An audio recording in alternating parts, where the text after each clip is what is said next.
Welcome to Hindsight the Podcast, where bold stories and honest reflections meet real growth. I'm Lee Jones, your host, and every week I sit down with incredible people who turn life's turning points into powerful transformations. And if you're navigating change or chasing purpose, then you're in the right place. When you look back in hindsight, everything is 2020. In hindsight, we make mistakes, we're learning from it. In hindsight, yesterday and your tomorrow. In hindsight, is so much clearer now. Hey, welcome to Hindsight the Podcast. I'm Lee Jones, your host. And look, what if the key to unlocking your leadership potential wasn't just about skill, but about self-awareness and emotional intelligence?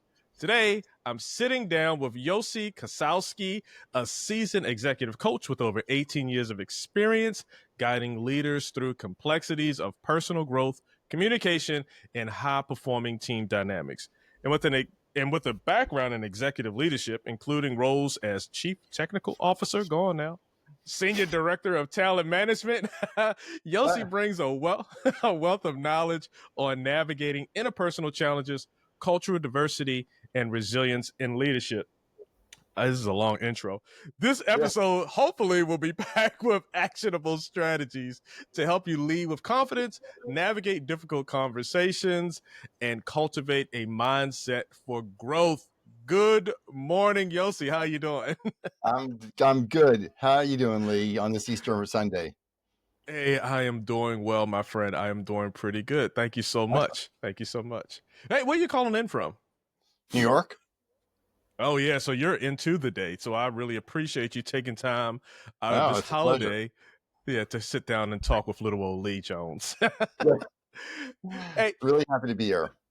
My man. So your career spans decades in executive leadership and coaching. What initially drew you into the world of leadership development? So kind of a funny story. I was an engineer. Really, I started off my career in IT and then I went into engineering. And a few years into that, I started doing a lot more people leadership or directional work. And very quickly, I got feedback that I wasn't so great on the people side. Really good engineer, and it's hard. Yeah. So I thought I knew what to do. You know, I'd read a lot of books and understood these ideas of being a good, listener and wanting to help people thrive. But the feedback was saying that I really wasn't doing those things, even though I thought it was. So what I got upon reflection was I might know what to do, but I really didn't know how to put it into practice. And I will tell you, Lee, that this has become an awareness over time that books are amazing in telling us what and stuff, but in actually implementing skills, I don't know if I've ever read a book yet that's been able to help me actually implement what we would call a soft skill or a people skill. So in recognizing that I had that challenge and I wanted to figure out the how-to, I started looking around and what would help me get there. And a number of people in my circle recommended something called emotional wellness therapy. And it wasn't for the therapy part. It was really more to get in tune with my emotions. And as an engineer, I was very logic driven, very, what I see, what science can tell us. And this work really opened my eyes and honestly opened my heart into a whole new realm of understanding emotions, the role that they play on how I respond and react to my world, how I understand, make sense of everything, and how they play a role in my perception and understanding of the world, and then how that plays a role in how I respond and react and everything. So I was going on this journey and it started making a pretty big impact, impact on my life at home and my life at work. And then the engineering part of me also got really curious about the hardware side of this whole thing. So I started taking a couple of different courses in neuroscience to try and understand what is the role of the different parts of the brain on how we understand and make sense of the world. What is the role of the different chemicals that get triggered in our body. We've heard a lot, with the advent of gaming on phones, of dopamine and all of that. And then lastly, what is the role of what do we need to do holistically to have a thriving body, a thriving brain? And so I ended up spending pretty much all of my vacation time between 2005 and 2010 studying and learning and trying my best to implement all of these different things while continuing in my job. And I found myself at the end of 2010 not only kind of helping myself, but helping other leaders. And I said, okay, so that's an amazing thing. I didn't really know what I wanted to do with it, but someone recommended coaching. And I thought coaching was just something that you have in sports. But I found out that no, there's something called leadership coaching. So I went and got a certification in that and finished that in 2012. And I loved it. But I didn't know if I was going to ever try and make a career out of it. I didn't even know if I knew there was a career out of it. And then a year and a half later, the company I was in got acquired by a large company called Cisco. And the acquisition was kind of tough from a people perspective.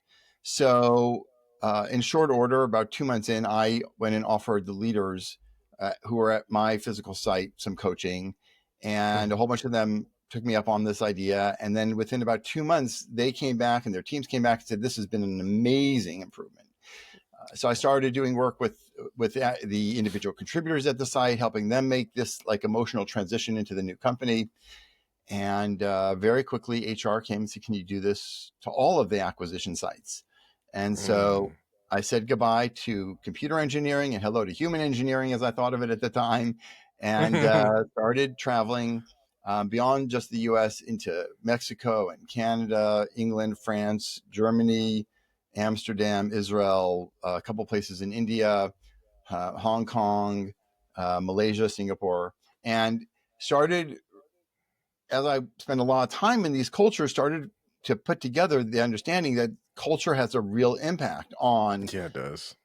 How we make sense of everything, how we relate, how we interact, how we lead, how we follow, how we team, and all of that. And so I essentially just fell in love with trying to help leaders and teams become more productive, more effective across cultures, across generations and genders and all of that. And so I had this great opportunity in this massive company to work in the engineering function, and then a little bit in sales and customer success functions, and then in operations, while at the same time doing a lot of shared work with different HR functions. And it was really an amazing experience for me to get to work with leaders and teams across the world, helping them become more effective and really ultimately go through change more effectively and manage change. So that was the transition, was really my own story leading me to a whole nother path. You emphasize the importance of self-awareness in leadership. You talked about it a little bit as well, but in your own journey. Can you share a moment in your career when self-awareness completely changed your approach? You did a little bit there, but not specifically. Yeah. So I will tell you that for me, it was a gradual, awareness growing, that I was much less aware than I thought. And I didn't even really understand that idea that you wouldn't be self-aware, right? That was just a weird idea. How can I not be self-aware? But in this case, self-awareness is that awareness of not only my thoughts on how I make sense of the world, but my emotions and how that plays a role in perception. And so it really, for me, was this kind of gradual buildup of learning, implementing, seeing the change happen with my family and my kids, my wife and my kids, and then my people in my community, and then at work. And they were all very different because those relationships are different. And so the depths of that was different. But the idea of coming to the place where I am now is full-time working with leaders and teams around the world given what I went through and understand, and now as I meet them, I can understand almost immediately where that gap is showing up. And I, I'm not trying to walk them through the whole progress that I went through and all the different workshops and retreats and all of that. I am working to help them become more effective more quickly in these coaching engagements. And so being able to use the knowledge that I gained over those years of practical experience, everything changes when we start to realize certain basic facts about humanity. One of them, funny enough, Lee, is that I am talking to you and your listeners. And what I know for certain is that every one of us has subjective perception, which means that the way that you see the world, understand the world, make sense of the world is different than everybody else. And same with everybody else. So what that translates to is I am talking, you are processing what I'm saying. I know your brain is changing it. I just don't know how it's changing it. Okay. But I know for certain that even though this is being recorded, everybody will take different parts away, will hear different things, will make sense of different things. But I just don't know how what is practically happening for every single brain. So when leaders are sitting there and they're telling their teams, you got to do this, you got to do that, and they find that they're not getting the results that they want. They're finding that there always seems to be a gap in what they believe they've communicated and what is happening around them. And all of a sudden, when they start to really understand this whole idea of subjective perception, then all of a sudden the question becomes, what if you could no longer ever assume going forward that people would understand you out of the gate or that you understand them out of the gate? What needs to change? That's a good question. So tell me, what needs to change? No. Hey, I tell you what. What would need to change in all of your communications if all of a sudden you really own the fact that nobody, your wife, your children, your people you work with, understand you out of the gate? What needs to change? I mean, I guess my approach, my preparation, me understanding what it is I'm trying to convey. Help me out. What am I missing? How are you going to make sure that they understand you? I don't know. Get to know them. Just being with them, studying them, paying attention. How would I know? I don't know. I'm just throwing stuff out there. Okay. Well, so funny enough, the simplest answer is just to ask them what they understand. So feedback. Sure. It's a form of feedback. I would say more in the area of verification or validation of what did you hear? Yeah. I like that. So is this something that we should put into practice like every time, immediately, like, right? Hey, Yosi, so I need you to go to the store, pick up a pack of cigarettes. This is back in the 70s, of course. Pick up a pack of cigarettes and a lottery ticket. What did I just ask you to do? I mean, is that? So that's relatively simple, right? A pair of smoke and a lottery ticket. What I don't know is what brand, how many packs, which lottery ticket do you want? Right now, again, you might think that if this is with somebody who you're very familiar with and they've seen you pick up, your favorite brand of Marlboro or whatever, and the pick six or whatever it is that you're playing, then they might say, oh, okay, I'm just going to assume that that's what Lee wants, but it is an assumption. Yeah. And then when you get back, no, I wanted, whatever, the other lotto, and how would they know? And so the idea is that if it's important for you to get back what you're asking for, then it might be worthwhile getting back some input, what they heard. And I tell you what, on the other flip side of that, because I can give you good examples of early marriage circumstances and situations. Like it's like every time, like, hey, go to the store and pick up some potatoes, something simple. I keep everything simple.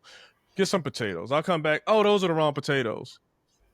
I went through that enough times to say, send me a picture of what you want. Yeah.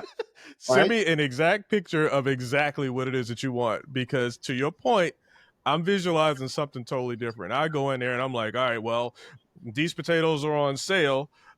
These potatoes are, whatever it is that my mind is looking at, because you know what I'm saying? So I appreciate that. So it can help on both sides is all I'm saying. A leader is responsible for it, but someone who is following that leader at the time, you're also not equally, because the leader really needs to be the one who sets the tone, right? So I would say ultimately it is equal as long as people know about it, right? Yeah. Meaning in the sense that in the sense of our personal responsibility, regardless of title or whatever, if it's important for us to be understood, then asking, what did you hear? Or I want to validate, this is what I heard you say, either way, is critical. Otherwise, we often deliver not what was asked for. We often have to go back and redo work again. Or you just get your wife being like, Lee, you got to go back to the store again. Exactly. Double work. So, hey, so what do you think of this? What do you think of this quote? And I'm paraphrasing because I don't have it in front of me. The first responsibility of a leader is to define reality, some other stuff in the middle, and then the last is to say thank you. So what do you think about that? And I say that because you're conveying information, you're conveying direction, but you're conveying it from your perspective, from your what is it, yourself, you know what I'm saying? Right. So it's a leader's, this is definitely a leader's responsibility to define their reality and what the reality is in this workspace. What do you think about that? I agree.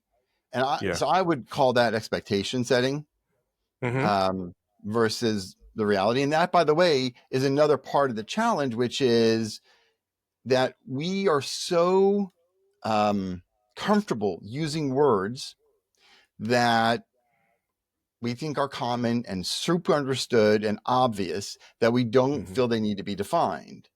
Yeah. But because of subjective perception and upbringing and different, even in the States where we're, I'm in New York and I don't know where you are actually. California. Right? I'm on the California, other side. Right? Okay. Yeah. Right. So we might use the same words differently. And that means that, and you have no reason to know how I might interpret or understand or make sense of any of your words. And so the idea for me, when I hear the word a leader defining reality, for me, that translates into a leader defining the expectations of their team. And the then further part about expectations is it a relationship or is it a military experience? Meaning a relationship is if your wife was allowed to have expectations of you and you weren't allowed to have any expectations of her, how would that relationship go? Yeah. Would that be a good relationship for you, Lee? No, it'd be one-sided, obviously. Yeah. Right. And so if our work relationships are that way, then that's the work experience. Yeah. Right. And so for me, that's the whole idea of the leader defining reality. I'm with you on that is a lot of things. Right. And I'm always into everyone saying thank you at the end. Yeah. I know. For me, what do you think about self-reflection? So for me, I have a team of people and I may convey some direction, but they don't really do what I'm expecting them to do. Right. Okay. And so for me, I always self-reflect and see how I communicated that or how I can better communicate that, next time. Right. What is something else that I can add to that? Because I constantly do that. But what is something that I can do? You gave me a little tip about requesting that feedback. What did I say? Or however you want to word it. But what else can I do in that self-reflection period when I'm trying to figure out how to better communicate? So again, for me, the idea of self-reflection is a pretty big bucket of potential Mm-hmm. things. Well, specifically on this interaction and how it just didn't go.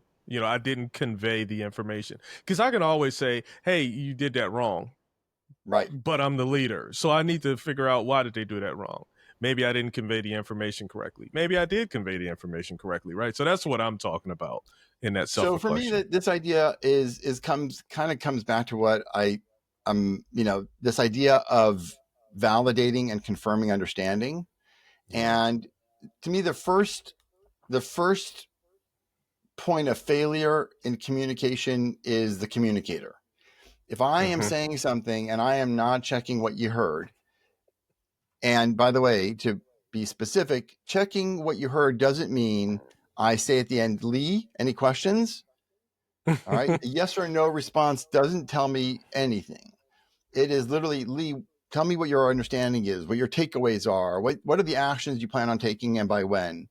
And so if I haven't checked, even if I thought I was so super specific, I mean, I went into every I and T, and Mm-hmm. if I haven't checked it, I don't know what they got. So for me, the first reflection is, how much did I do that? And what could I do to make that easier, less onerous, less weird? Because it can feel uncomfortable to do that and how can I set up my relationship with the people I'm working with for them to know that I'm going to ask that question, and it's not a demeaning question. It's not a looking down. I It's know. Yeah. understanding that this is the way the brain works. I know for fact you're going to filter everything I say, and I know for a fact that I don't know how that filter is going to work for you, I like it. but I do Yeah. know it's happening. So what am I going to do about it? Yeah. That's pretty cool. I mean, that sounds like the potentially missing link. I like that. Just to make sure that I am getting that.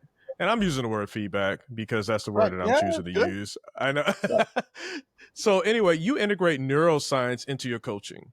How I do. does understanding the brain help leaders communicate and make better decisions? Now, you just talked about how we know that, okay, you're going to filter this down some other way. I don't know what it is, right? What is Right. something else you can tell us about just knowing that that's going to happen when we start making decisions as leaders? Okay. So another really interesting thing is that according to everything that I've read so far and understand, we process first and foremost emotionally and then cognitively. Mm-hmm. So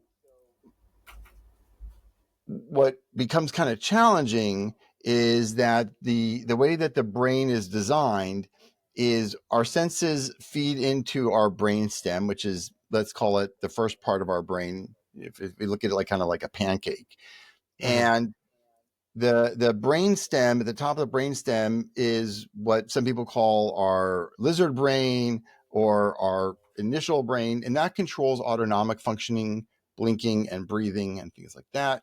It also controls our fight, flight, and freeze mechanism. So if you hear a loud noise and you jump, or you touch something hot and you pull back, that's this autonomic functioning happening. The second is it hits our emotional centers, and there's a whole bunch of different parts there. Some people call it the limbic, some people call it the amygdala.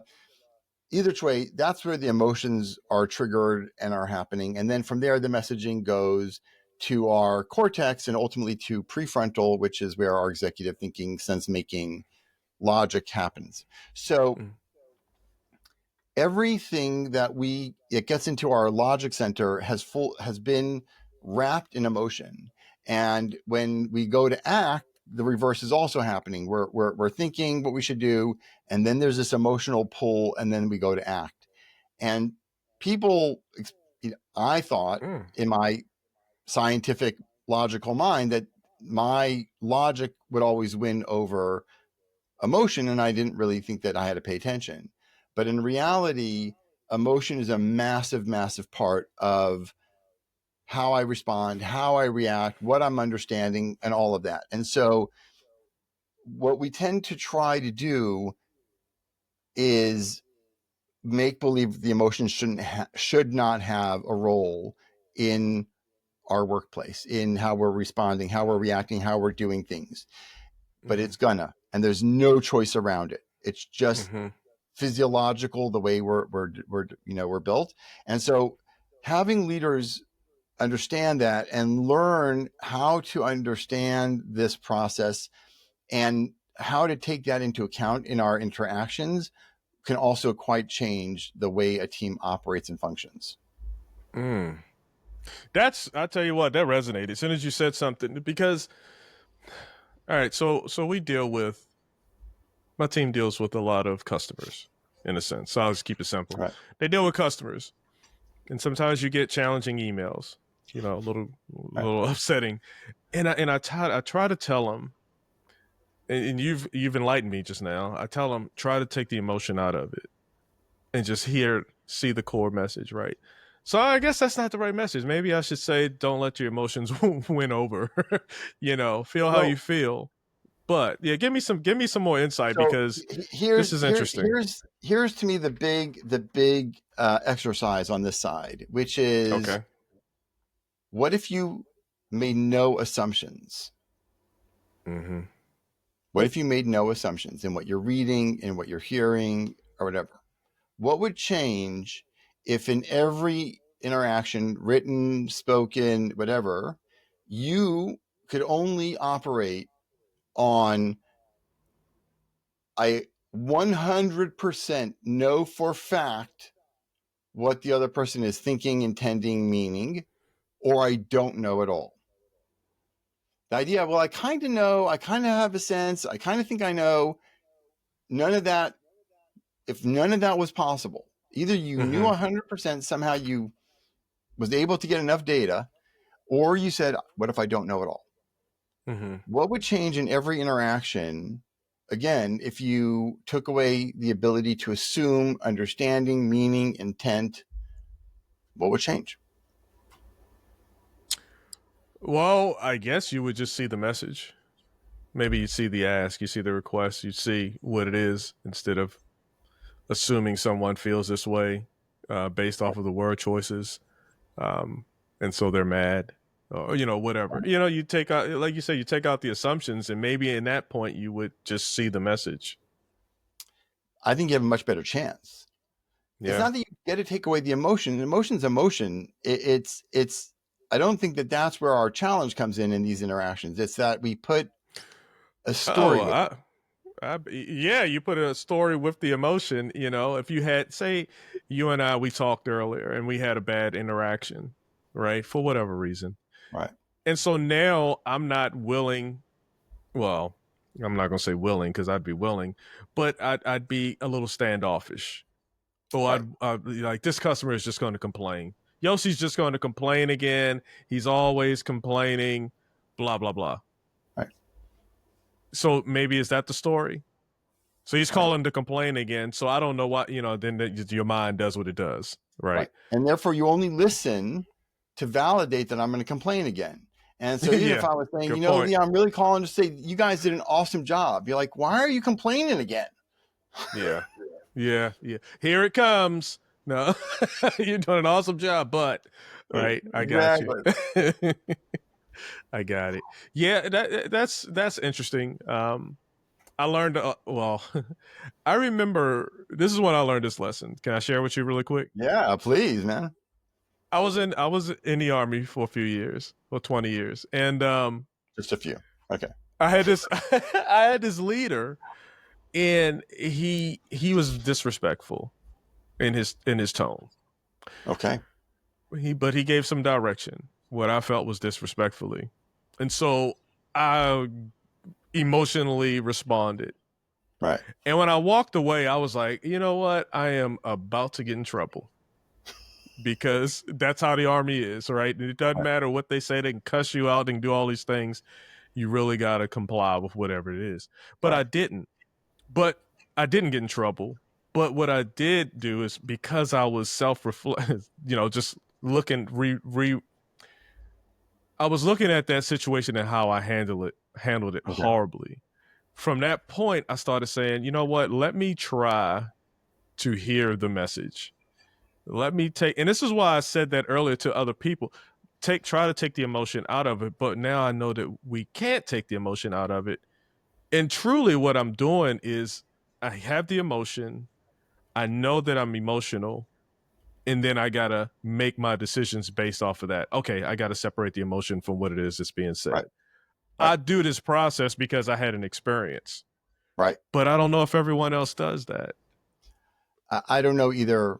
We don't know. Right. Right. We don't know. It does seem to me that there's a lot of emotional responding going on. Yeah. Yeah, absolutely. Okay. Right? And not a lot of letting go of assumptions. I know it's hard. It's hard. It's very hard. It is very hard. And we could go into a whole neuroscience discussion about why it's hard. It's hard. Yeah, agreed. Yeah. Hey, really quick. In your experience, what separates, and this is a broad question, what separates great leaders from good ones? What separates great leaders from good ones? I don't know. I would need some context for that question. I give you some context. Okay, so give me some context. Well, I'm not going to give you context. I'll just give you a story. And you're supposed to tell me stuff. But anyway, real quick, we were going to Bosnia. We had this leader, colonel, and he just started talking to us, right? He was like, look, we're going into their neighborhood. We're going to their neck of the woods. So we can't be walking around weak, looking soft and all this. We got to, he was just saying a bunch of stuff. And he ran us like 5 miles. And then we came to this park. And then he had a box, a little square, and some boxing gloves on either side. And he just said, everybody line up on either side. And then he got in and he said, look, I don't care if you are $105 and the guy in front of you is 250. Life ain't fair. Suck it up. And it was little things like that. That was like, damn, it sucks, right? The situation we're going into sucks. Yeah. And we know it, and we have to know it. But you still have to be motivated to do what you need to do, right? That's how I took it. Plus, he was, I have to give a shout out to him. He didn't like it, but he was Captain Steel in Black Hawk Down. So I didn't know that until I was in Bosnia. So knowing that he had situations, where he was in the middle of things where you got to think to survive, right? That you don't need that in corporate, obviously, right? But you do need to be able to think in the midst of chaos in order to survive. And I believe you do need to be able to take care of your people, and your people will take care of you. So that's not context. That's me saying a whole lot of words. But hopefully that gave you some time to really think about that question from your experience. So, within that story, the idea of thinking not so much what I want, but what do they need? What do they need to be successful? What are they going to need to have the skills, the awareness, the thoughts, to show up and do this job is what I took from your story, is that this captain said, this is going to be tough. This is not going to be whatever the word fair means, but it's not going to be like, tit for tat. It's going to be chaos, and you're going to have to find every ounce of strength and courage and energy to succeed, and also to have the back of your teammates. And so what I would say then is, when the leaders can say, this is not about me, but it's about them and about their success. What can I do? What do I think I need to do to help them be successful would be an amazing thing. I used to always say it to my guys too, get your mind right. So that's a it's an everything thing, but I know in the military specifically, we're about to get to it. Get your mind right. Get your mind right. It's that simple, right? All right. Now I want to get into some other stuff. I appreciate you, Yosi. You tackle complex topics like gender, race, and cultural diversity in leadership. Yes. What's one key insight leaders need to understand when fostering inclusivity in the workplace. And I know that seems to be a taboo now in the world that we're living in. Yeah.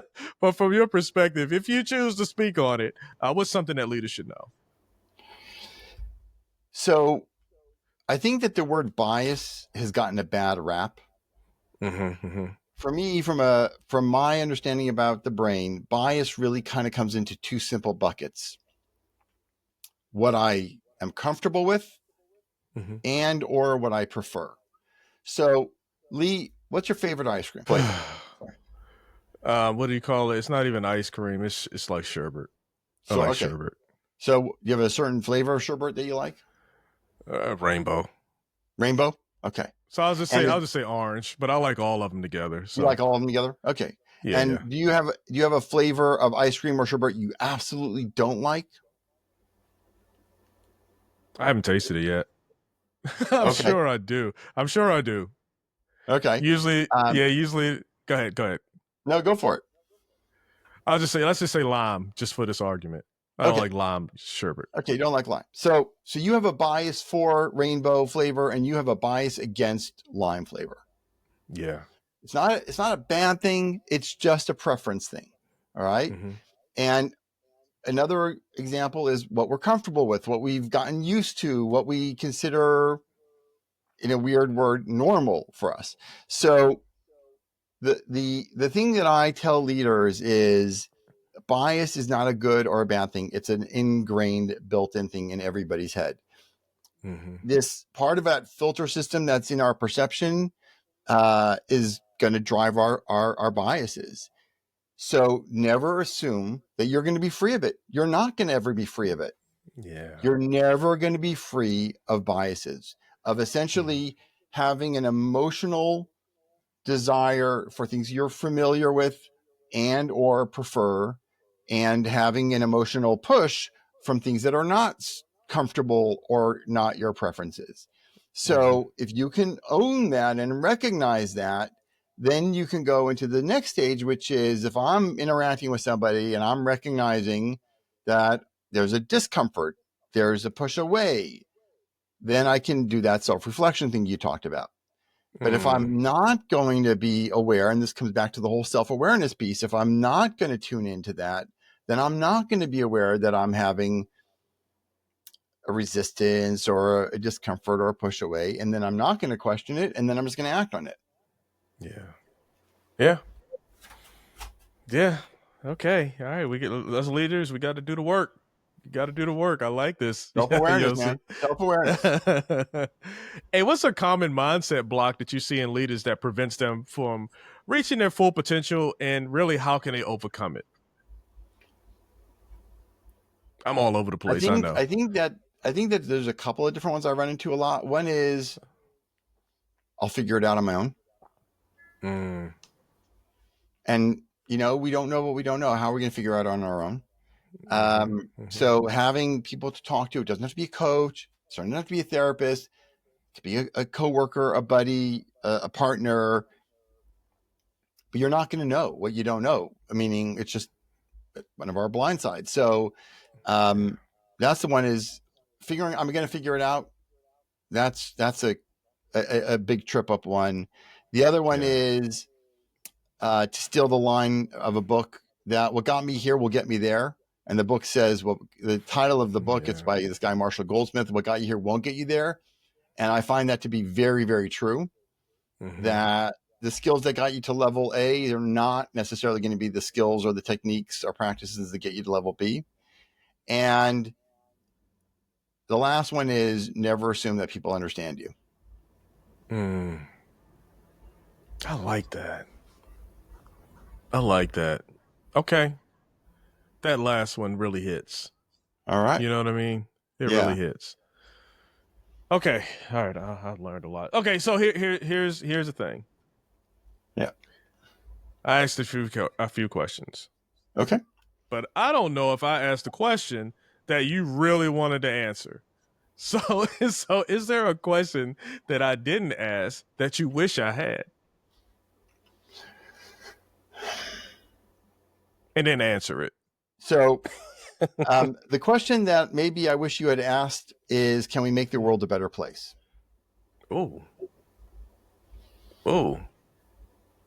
Well, I know we can one person at a time, starting with you, but what's your And answer? so my answer is get curious. I Get like it. curious and stop assuming. Don't assume that just because you feel that way about somebody else, that means anything. There was this Mm. quote by a guy named Adam Grant. Mm-hmm. It like this is like one of my mantra quotes, which is something around emotion is a call to reflection, not a call to action. Emotion is most often a call to reflection and not a call to action. So just because you Yeah. feel something doesn't mean you need to act Yeah. on it. Rather, turn inside and go, what is going on? And I Yeah. think if we could do more of that as a world and not just assume that just because I feel it means I'm right, that this means something, that Mm. I can act on it and do something, I really believe the world would be a better place. Okay. Now, tell me just really quick, a brief overview, I guess, of what it is that the name of your company, the company that you work for, the company that you, whatever, and what is the coaching that you do? Like, just tell us a little bit about that. Sure. So there is a company name I created, but really for people to find me, it's best to find me on LinkedIn. So if in your show notes, if you can put my LinkedIn link there, that's the best way to get hold of me. Okay. And the type of coaching that I do is what I call leadership coaching or leadership development coaching. And it doesn't have to be with people that are in a title or role of a leader. It's just people who want to take a more active role in their environment and have a better influence on themselves and on those around them. Yeah. I, in general, do work with people that are in a management capacity, meaning have people that are reporting to them either directly or dotted line. And I do one-on-one coaching. I do team coaching. I do group. So group coaching is where you're dealing with a group of people from usually the same company, but they could be all at the same level, but in completely Yeah. different roles. And they just need a space where they can have open conversations, get feedback from others. Like I said to you, how we not going to know, we don't know. Yeah. Where team coaching is working with an intact team, so a leader and their team. And that's really about helping them get more productive as a team, more unified, with better understanding. So I do that. I do facilitation of meetings. So when a leader, especially as you get higher up the chain and you have these meetings with the leaders that you're leading, Mm-hmm. a lot of times the that senior person is trying to facilitate the meeting as well as get be considered part of it. And Mm-hmm. so that's a very hard role to play. And so having a facilitator in some of those bigger meetings is very helpful. And Yeah. then lastly, I do leadership development training or training on a lot of the skills that we talked about today: communication Mm-hmm. skills, self-awareness skills, um, Wow. stuff of that. Yeah. It's pretty cool. It was pretty cool. Um, I love to learn a new thing. Right. I love to learn a new thing every day. I wake up and I say a prayer and asking, it's a new day, a day to get better. Yeah. Thank you for this day. You've given me something. You've Thank you. added another piece to the puzzle when I go and do the self reflection. And then you also gave me the other piece of the puzzle or another tool to go in my tool bag. Just don't assume people understand what you're conveying. Just Right. don't take that assumption, no matter what it is that you're doing. Get Right. that response back from them. Let them tell you what you told them in some sort of way that it's not demeaning. I like that. And I've heard that before. I just Right. rarely do it. Right. I rarely do it, you know? Yeah. But I think maybe because you said the assumption part first. Like, I assume that, hey, go to the store and get me some cigarettes, that you're going to come back with some Newport Slims. I don't smoke, so I'm trying to come up with something. I don't smoke either. So So that's awesome, though. All right, now you already told me. I was going to ask you where can the listeners connect with you and learn more about you. So let's make sure that we go to LinkedIn, and I'll put it in the show notes. thank you. Do you have a web page or anything? I saw I'm something. building. You got a I'm getting the web page built under my name, so it'll be okay. yosikossowski.com. It's in the process of being built right now. So that's eventually where I'll tell people to go. But, Man. in my steps of where I've been putting my focus, it's really been working with people rather than getting the website done. So that's why LinkedIn was easy. And that's place to find to initially connect. Yeah. Okay. I had a question. I wanted to be real quick. And since it's taking me so long to figure out what the question is, it was about leadership. It was about leadership, but I just can't remember. It was a simple one too. But anyway, hey, just remember all the steps. Just remember some of these tips. You also gave us some amazing strategies, some tips, some things to focus on, understanding how the brain works. We can get into a whole nother podcast episode and talk about that. That's true. But just things are not always what they seem is the bottom line. And you can't assume that they are. Right. Is that fair to say? Lee. That is a great summation. Thank you. Thank you so much. And this was an insightful conversation, I believe, with Yosi. What do you think? It was packed with strategies to enhance leadership, foster resilience, and navigate complex workplace dynamics. Now, we didn't talk about that. Maybe that's what it was. How much time we got? Really quick. What's a tip or two that leaders can take with them when they're dealing with conflicts in the workplace? Okay. Really quick. So really quick is, again, it's kind of based on the whole curiosity piece. Mm-hmm. Conflict comes in my viewpoint of where working with leaders when somebody says a point of view and then the other person responds with another point of view. Mm-hmm. And now there's two different points of views to bang up against. Or, Lee, why did you do that? And you go, well, because da da da da da da da. Right. And then I can go argue with that. And all of a sudden we find ourselves in this uncomfortable conversation. Mm-hmm. But if we instead realize that maybe I don't actually know what you mean when you're asking me that question, I can actually respond with what I call the four starters. What, how, tell me more, or help me understand. So if I say, Lee, why don't you get that to me on time? And you had to respond with what or how or tell me more, help me understand. How would you respond?